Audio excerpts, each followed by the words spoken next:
Well, I was not going to record an episode today, but I saw dozens of articles and received really dozens of more questions from students asking me a question that has really been circulating on the internet, namely, was Christopher Columbus Jewish?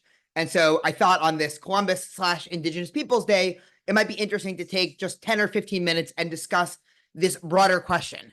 A couple important things to know just in terms of broad Jewish history before really targeting this question. Some of this might be a review, some of this might be new information, but we'll start from really the medieval period where the Ashkenazi Sephardic break starts. Just so we have a rough number, we can drill down on the year 1000, again, give or take 100 years in any direction. But the year 1000 was really a year where we can start to imagine these three strains of Judaism, one being Mizrahi Jews, Jews that really remained in the Middle East, either the ancient land of Israel or Babylonia, or really anywhere in between through North Africa.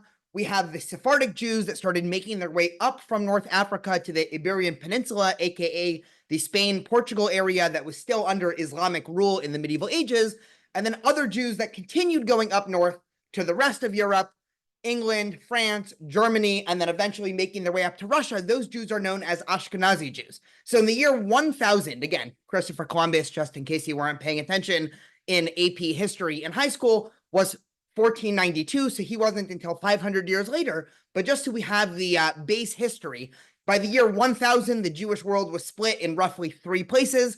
There were Ashkenazi Jews, there were Sephardic Jews, and there were Mizrahi Jews. Now, among these three different sects of Jews, the Sephardic Jews generally fared the best.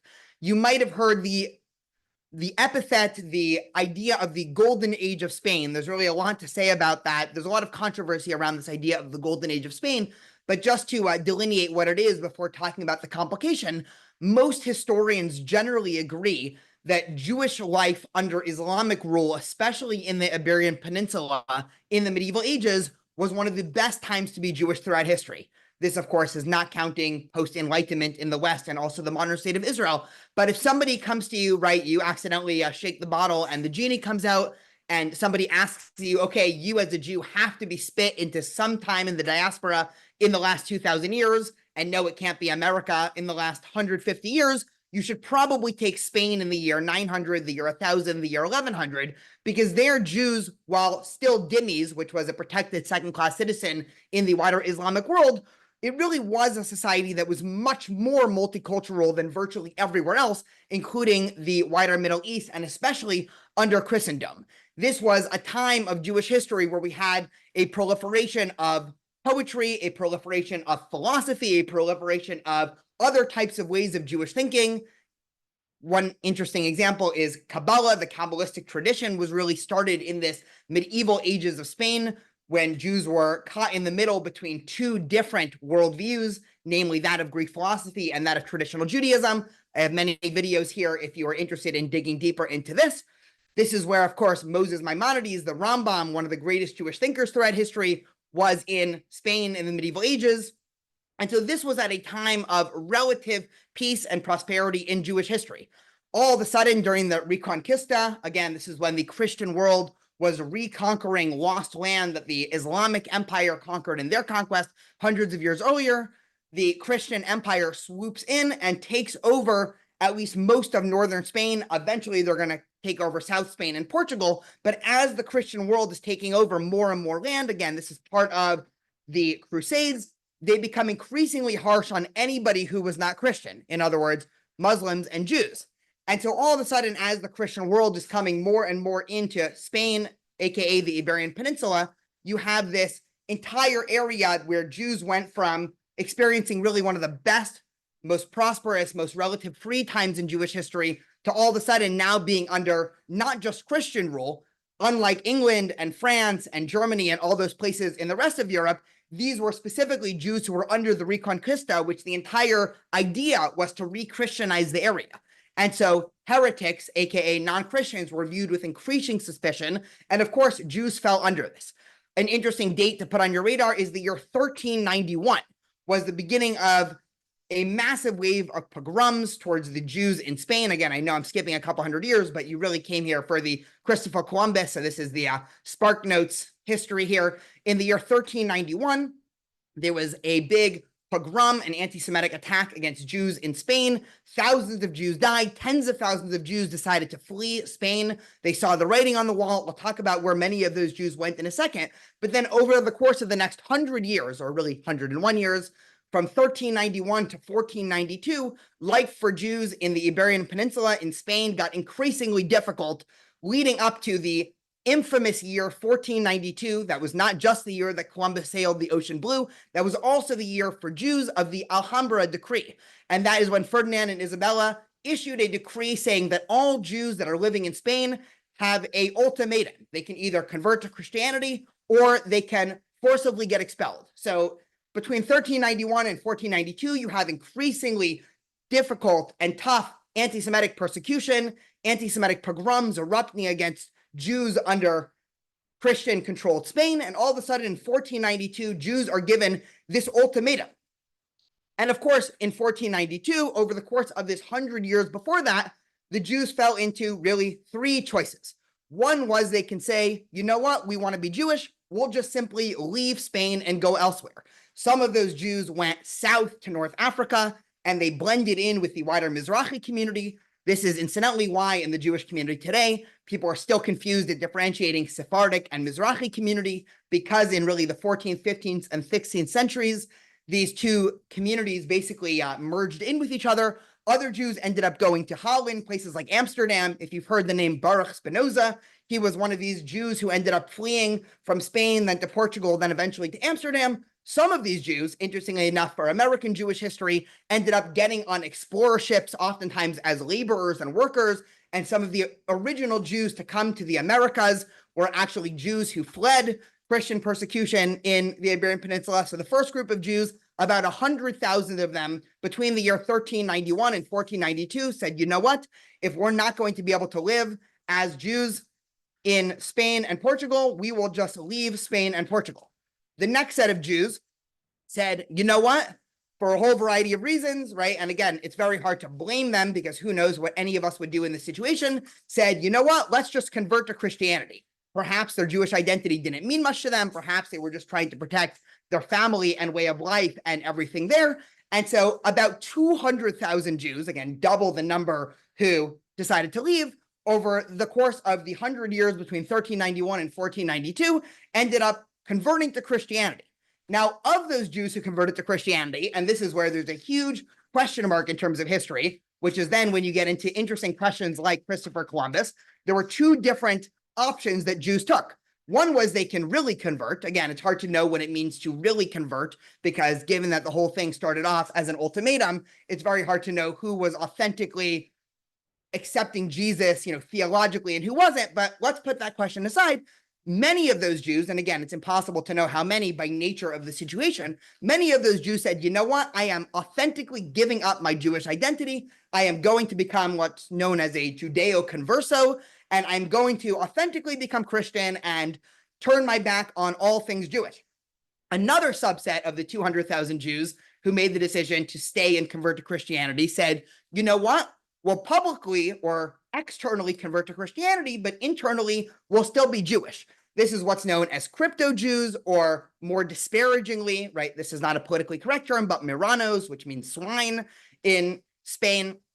These are Jews who, again, for explicit reasons, right? They would show up, they would go to church, they would do all the liturgy, all the right things, but maybe they either inside, in terms of their soul or mind, kept some Jewish identity, or even in practice, right? There's all sorts of fascinating traditions of crypto-Jews, from things that, strike us as normative Jewish practice, having a tradition to light candles every Friday, to even some very interesting ways of being able to practice Jewishness without actually anybody noticing. One favorite of mine is on Passover in some crypto-Jewish communities, there became a traditional stew that was a mixture of all of the things that you would find on your Seder plate today. So today on our Seder plates, right, we have a little bit of celery, we have an egg, we have some maror, right, some bitter herb, right, we have a little shank bone. And so the crypto-Jewish community, right, we have a lot of traditions and recipes of them basically making a stew of all of these things, right? This was innocuous enough that nobody that was trying to make sure that they were really Christian, aka the Inquisition, right? The entire idea of the Spanish Inquisition was trying to suss out who authentically converted from who didn't authentically convert. if you were making the stew, nobody would realize, okay, you're doing this because of Passover. They would just think, oh, an interesting stew recipe. But for the Jews on the inside, they were able to tell themselves, this is a little bit of our Passover practice. Okay, what this means historically is that after 1492, presumably there were no people identifying as Jewish externally within Spain. 5 years later, it would be the same situation for Portugal. So the age of Sephardic Jewry effectively ended at the end of the 15th century, right? By the early 16th century, nobody living in Spain or Portugal was doing any type of external Jewish practice. But of course, for those that know something about Jewish identity does not work the same way as Christian identity. In other words, Judaism is not really a religion. Judaism is an ethno-religion, or better said, Judaism is the ethnic religion of the Jewish people. And Jewish identity is a lot more, right? This is before anybody would really use the term racial, although the Inquisition ended up leading to Nazism. That's a whole separate podcast. I think I actually did an episode on that if you want to look through my past videos. But Jewish identity is, again, a mix of who your parents are and what you believe. And most Jews throughout history believed, let's take the easiest case. You have two Jewish parents that are both practicing Jews.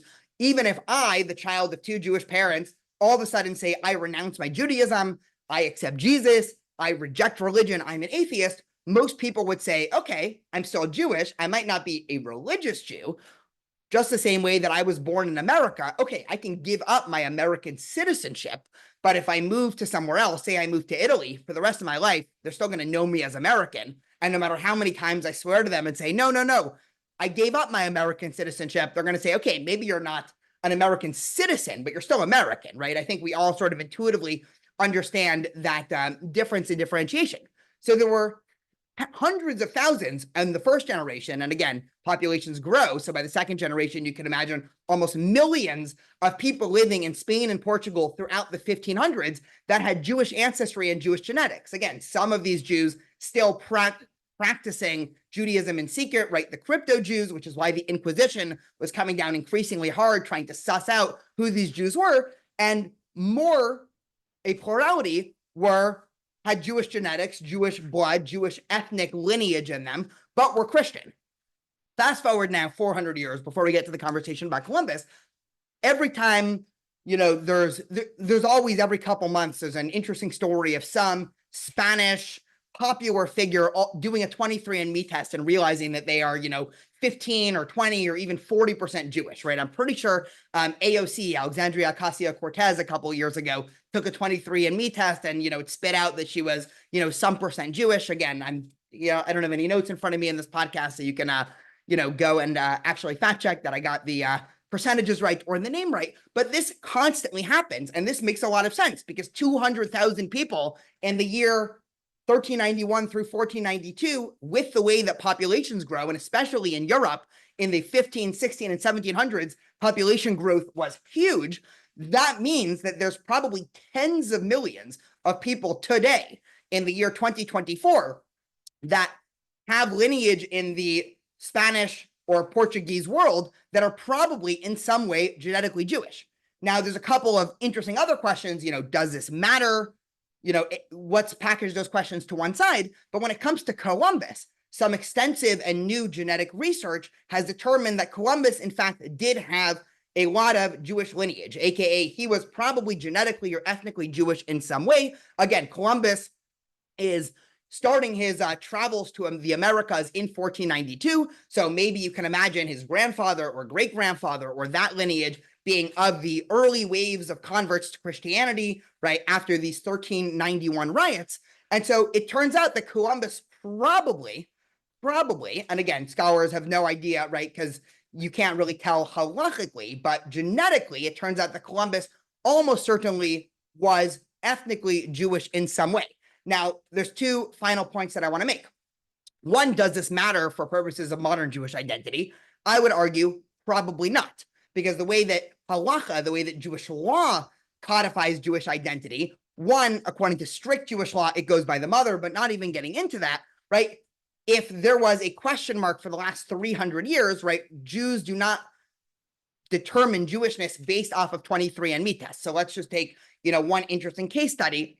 if somebody determines that their entire family, if you go back 20 generations, were all Jewish Portuguese people who converted to Christianity, right? So your maternal grandmother going back 8 generations, let's say she was for sure Jewish, that actually doesn't make somebody Jewish today if they had a tradition for 8 or 9 generations of not being Jewish, right? That is the way that Jewish law comes down, which again makes sense because you're not going to be using, one, it's actually impossible to try to figure out maternal versus, patrilineal and all of those things going back many generations based off of genetic studies. And so the idea of Christopher Columbus being Jewish might be an interesting story, and it might show you how complicated Jewish identity in the year 1391 to 1492 in the Iberian Peninsula must have been.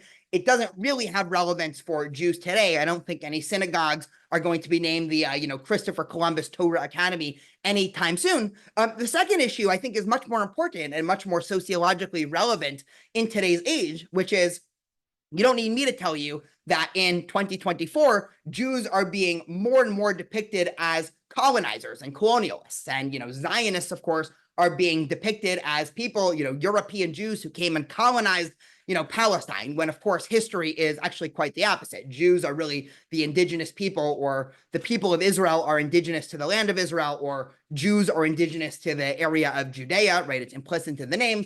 And Zionism is a question of return. And it was actually the wider Muslim world and the Arab armies who were the quote unquote invaders in the 7th, 8th, and 9th century. But even without going into that wide, important history, today, in a lot of left-wing liberal circles, they are going to see Jews as colonizers. This is also at a time when in the last couple of years, Columbus has gone from a national hero to a national villain, in my opinion, mostly for good reason, right? He did a lot of terrible things. And so now the fact that there's a proliferation of articles calling Columbus Jewish will probably just lead to fine stamping and bolding this narrative of Jews as colonizers. And so while I think Columbus is an interesting case study of the wider complexities of Sephardic Jewry and the anti-Semitic persecution done to them by the Christian hegemony there in the 14th and 15th century, the idea that Columbus was Jewish in any way that might reflect on the modern Jewish community or might reflect on Jewish tradition or might reflect on Judaism, I think is one that should be completely taken out of conversation. Anyway, thank you for listening, and I hope you are enjoying your Columbus/Indigenous Peoples Day.